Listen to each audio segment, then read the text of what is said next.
HPCF pen Jamiat Ulema Hind Islamic Organization apin po Maulana Madani Amepi mi kikai.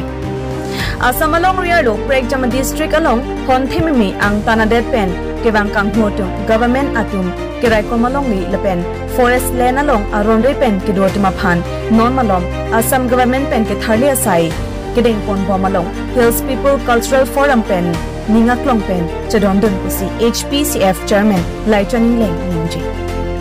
Assam along Rialo monsam lepen kaching thur asayamo aprang dam bomlu bonta monsam aning ke hang he Jamiat Ulema Hind National Islamic Organization apin po Maulana Madani Assam Chief Minister Dr. Himanta Biswa Sharma aphan nitum Muslim akhi atum ninghang pulote pasuntuk taun Chief Minister ang hoipen pasunangji pu kaningji kethera puthak HPCF pen pinremsi pinipai pai ni phai incorruptly earning diporong supelong kedo HPCF sahemathengno Maulana Madani mepi me kekai pona biota namle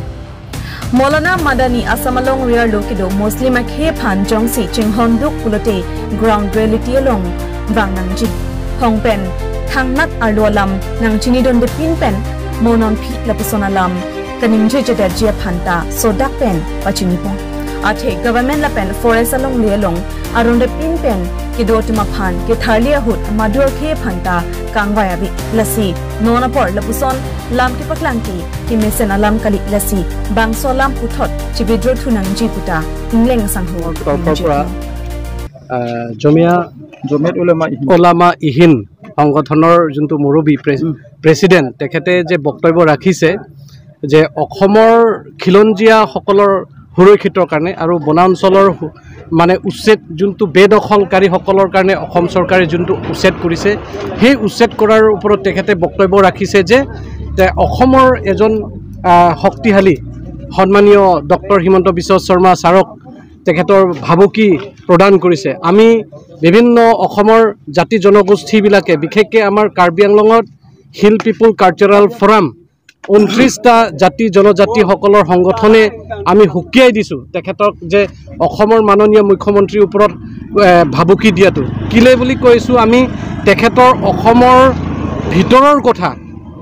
ভিতৰৰ কথা যে অসমৰ ভিতৰৰ কথা তেখেতে উল্লেখ নকৰাটো ভাল আৰু তেখেতৰ যদি মিয়াৰ প্ৰতি মৰম আছে মুছলিম প্ৰতি যদি মৰম আছে তেতিয়া হলে হসা অৰ্থত অসমত আহি পেলে চাব লাগে এনে তেখেতৰ বাহিৰৰ পৰা বক্তব্য ৰাখাটো আমি কোনো ধৰণে মানিব নোৱাৰো আৰু তেখেতে যোনটো বক্তব্য ৰাখিছে যে চিফ মিনিষ্টাৰ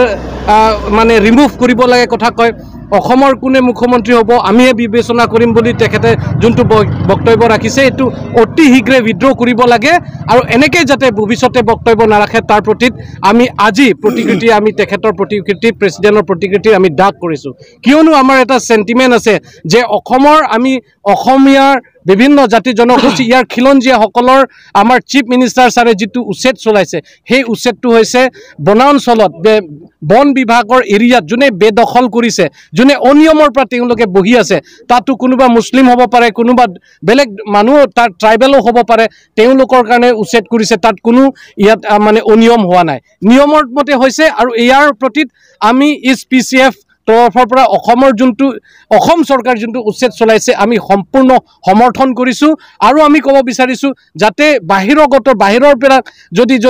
মুছলিম সংগঠনে যোনে সংগঠনে নহওক এই ভাবুকি দিয়াটো বিদ্ৰোহ কৰিব লাগে সেইকাৰণে আমি কন্ডেম কৰিছো সেইকাৰণে ভৱিষ্যতে যাতে এনেকৈ যাতে বক্তব্য নাৰাখে তাৰ প্ৰতি আমি তেখেতৰ সেন্টিমেন্টতে আমি প্ৰতিক্ৰিয়া ডাক কৰিছো এটোৱে আমি জনাব বিচাৰিছো আপোনালোকক